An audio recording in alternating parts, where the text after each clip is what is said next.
Well, hello, welcome again, and in this lesson we're going to be looking at the types of tests. First thing that we need to know is that there are different kinds of tests according to the tasks that they have and according to the way that we mark them. For example, we have objective versus subjective tests, we have direct versus indirect tests. There are also discrete point versus integrative tests, and another distinction concerns criterion referenced versus non-referenced tests. And finally, we have speed versus power tests. Let's look at the first distinction. First of all, tests can be objective or subjective, and basically an objective test is an exam in which there is just one correct answer.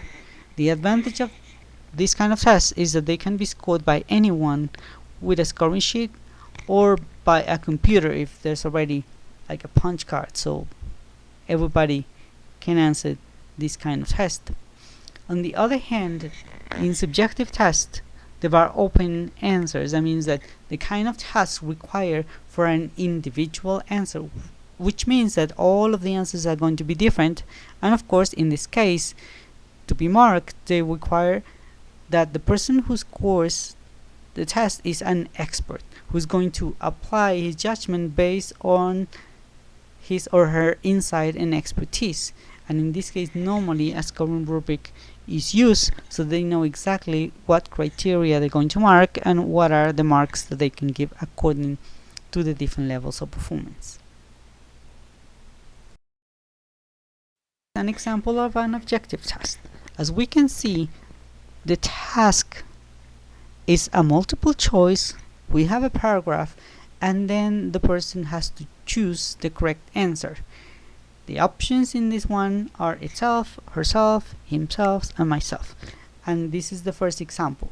The professor blank corrected all her students' essays. So the person is going to read, and of course only one correct answer is possible, which is option B, herself. The professor herself corrected all her students' essays. So normally when we have objective tests of this kind, where there's only one correct answer, usually like in this case a multiple choice task, we can have an answer sheet like a key to all of the answers, and if a person wants to mark this test, the only thing that he has to do is to look at the answer key like the one that I'm going to show you. So this is an example of an answer key. In this case, any person can see the correct answers, and then of course the person can mark the exam even if the person doesn't know English, or even if the person is not an expert in marking. This is another example, and now the example shows a subjective test. In this case, the task is as follows. There are some instructions. In this case, you have received a letter from an English friend, and then there is the little sample letter, and the task says that you have to write a letter in reply. Okay, so you don't need to include the postal addresses. So in this case, if you see, you are required to write a letter replying to the letter that you read, and in this case, of course, there will be as many different letters as people who answered the test. That means that everyone is going to write an individual letter which is going to be different, and is going to require to be marked the opinion of an expert. And in this case, for example, there could be a scoring rubric. I'm going to show you the scoring rubric from Cambridge First exam. This is an example of a scoring rubric. So in this case, you need to be an expert in order to read the letters that the test takers have written, and then use your expertise to interpret the scoring rubric, and then analyze and assess what the test takers have written, and then determine what scores they will get. according to their performance. So if you see a subjective test requires that only an expert mark the test. There can be no people who can answer the test if they are not experts in testing and if they do not have enough knowledge of how to handle a scoring rubric. Now let's look at a second distinction. A second distinction concerns direct versus indirect tests, and in this case, of course, we can see that the main difference is that a direct test is going to elicit real language use. That means that test takers will be required to perform tasks that are very similar to everyday communication. On the other hand, indirect tests employ artificial kinds of tasks because the only objective is to elicit language performance. So in this case, we want to know if the person knows the grammar, if the person knows the vocabulary. So we're going to use artificial kinds of tasks only to elicit this language that we're interested in. This will be an example of a direct test. So in this case, if you see, the task requires taking down messages or notes, which is something that we normally do in everyday life. That means that at some point in our lives we're required to take notes, to take messages for some other people, and in this example the task requires that you take the information and you fill out an order form from different customers. So you see, this is a kind of task. There is a little table that you have to complete with information. You have to listen and then fill out the order. So this kind of task, as I said, resembles everyday life. That means that this is something that people will be required to do in everyday communication.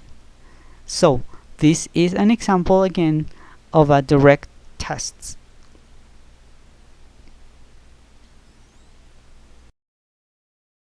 Look what an indirect test looks like. If you remember, by definition, an indirect test is one in which you have some kind of artificial tasks that only want to elicit the kind of language that we're interested in, and in this case the task doesn't resemble something you would do in everyday life. This is an example from Cambridge's FIRST.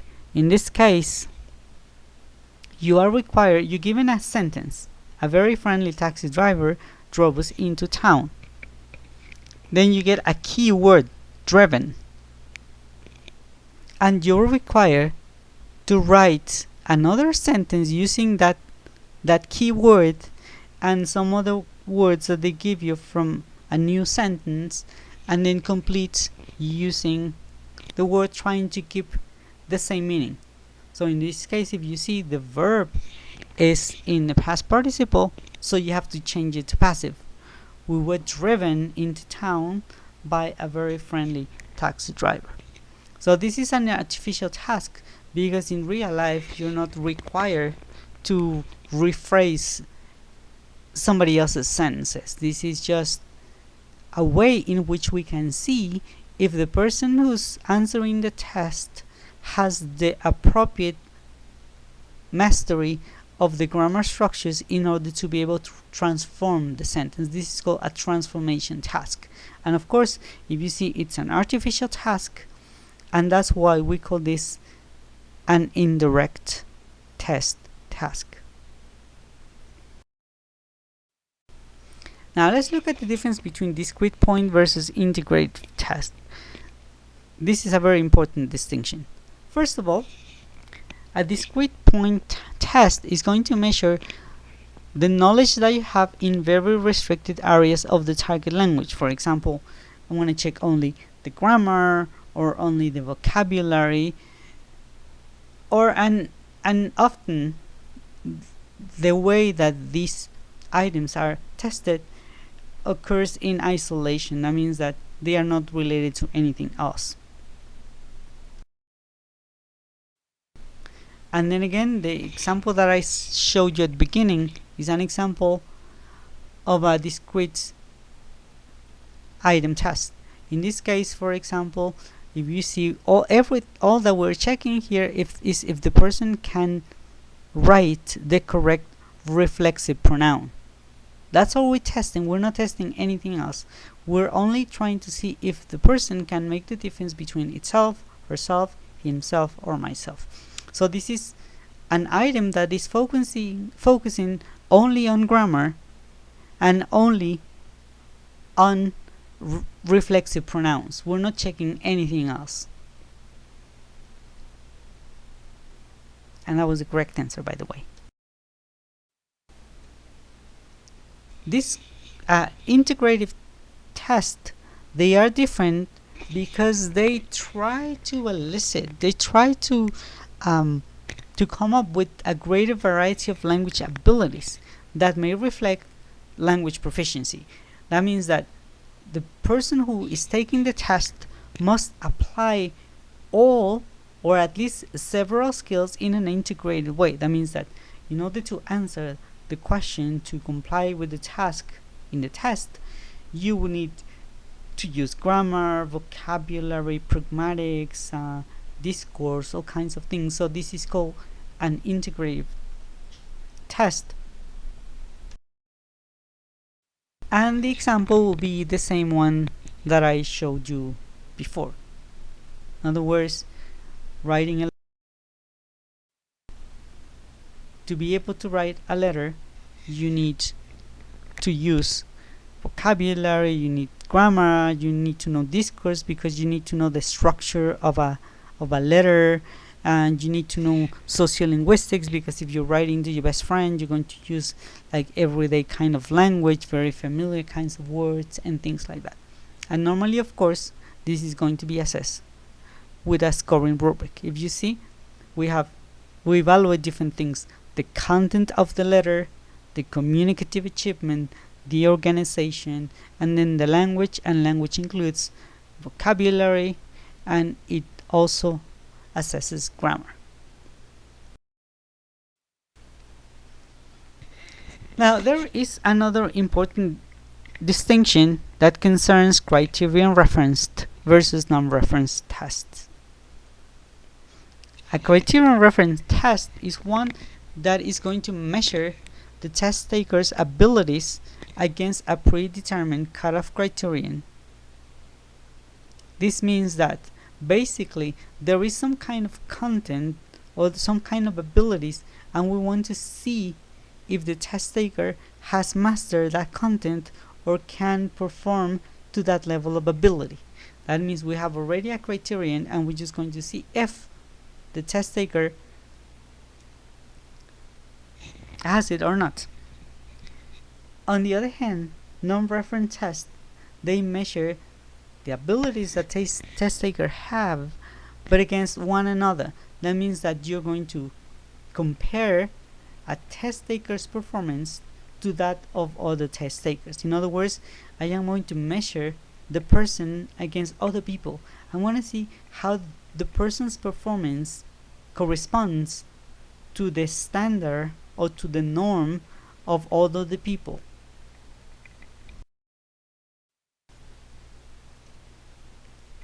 So, in a criterion reference test, then, the number of correct answers determine the score of the students. That means that if I give you, for example, an achievement test for my testing course, there's going to be some questions, there are going to be some content, right?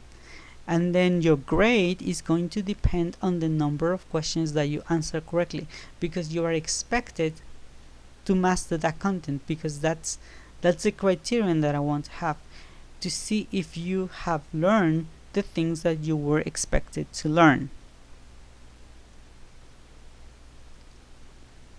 And so I am going to measure your ability, your knowledge, according and using the information that we had in the class. So I'm going to see how much you can compare to my expectations, to the criterion that I have to define if you should pass or not. On the other hand, a non-reference test is going to take into account something else than just the correct answers that you have in your exam.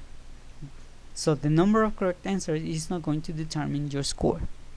Instead of this, of course, what we are going to see with a non-reference test is we're going to see how people similar to you, how people in the same group of people can answer this test.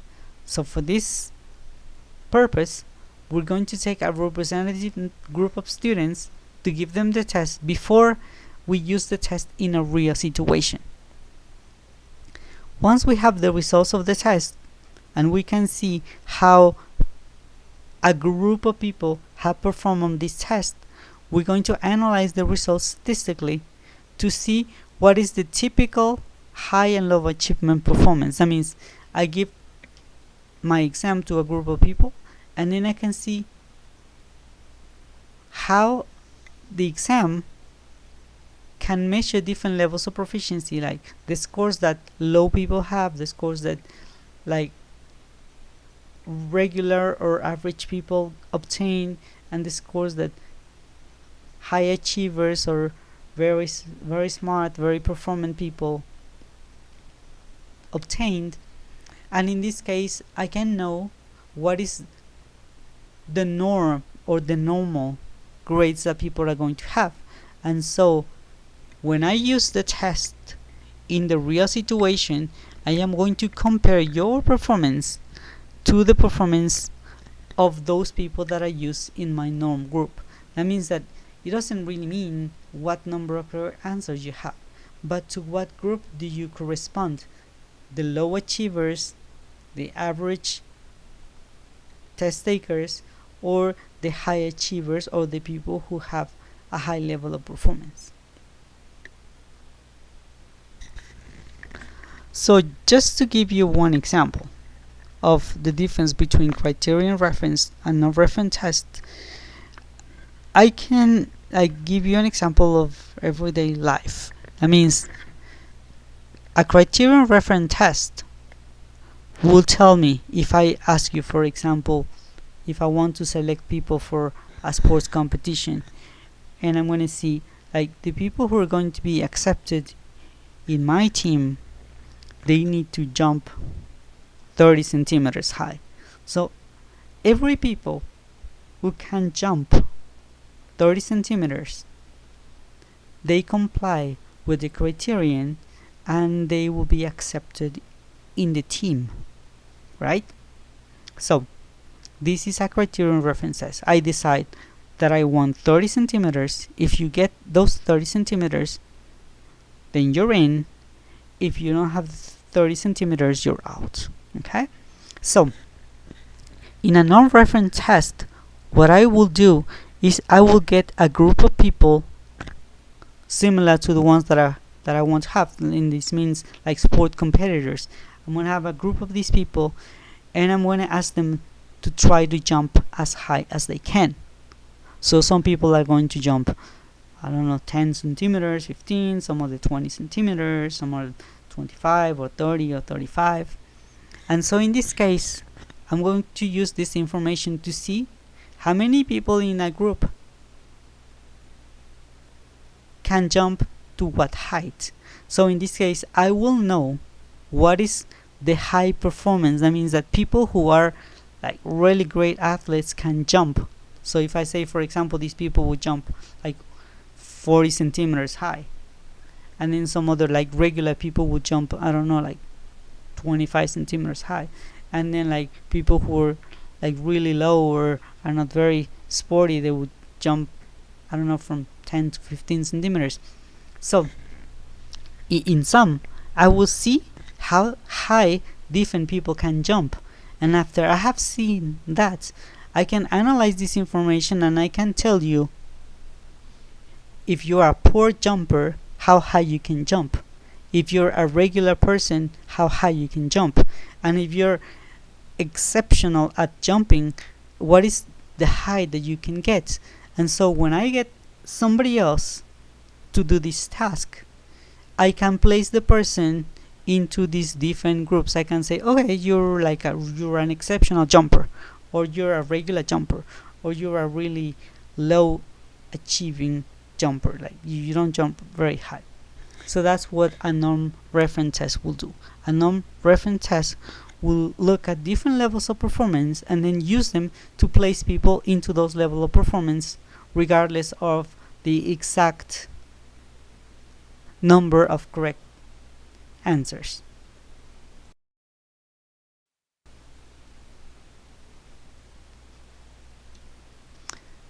So this is basically how we analyze the distribution in a norm reference test. So we can see we give a test and we have different numbers of correct answers. We're going to see the frequency. This is what we call a distribution, a curve of distribution.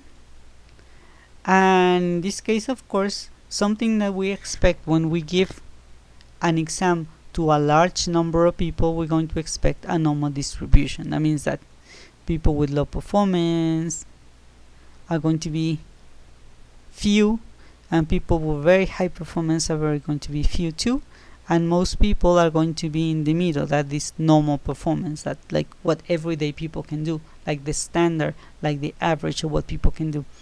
So in this case, when I have this, using the exact example that I gave you before about jumping, like this will be the people who can jump like at a regular height. This will be people who can jump really, really high. These will be people who can jump like really low, who are really bad jumpers. And so in this case, when I have this distribution, the next time that I'm going to ask people to jump, I will know exactly like to what group they correspond, if they are low, if they are average, or if they are exceptionally good. So, just to summarize this part, criterion reference tests determine what test takers can do and what they know, regardless of how other people can do these things. So, this kind of test can be used to see how well the students have learned the knowledge and skills which they are expected to have mastered.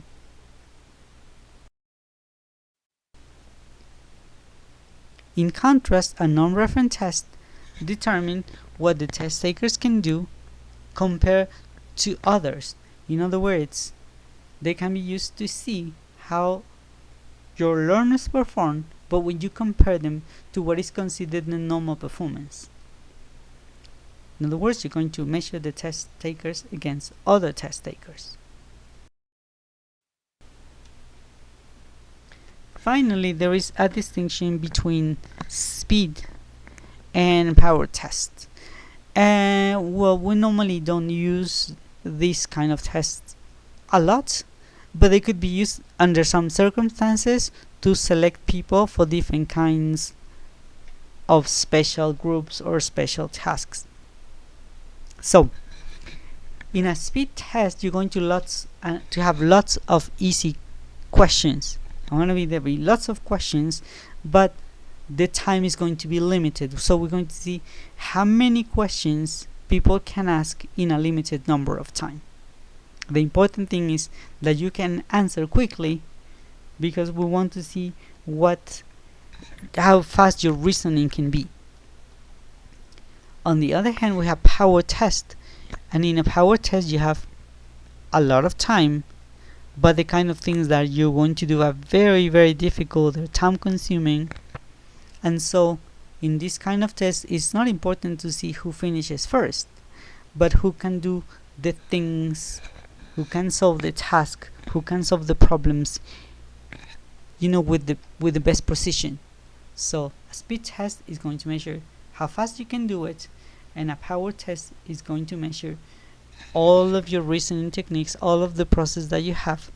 Time is not important, you have a lot of time, but we need to see how correctly, how accurately, and how detailed and to what detail you can answer a task.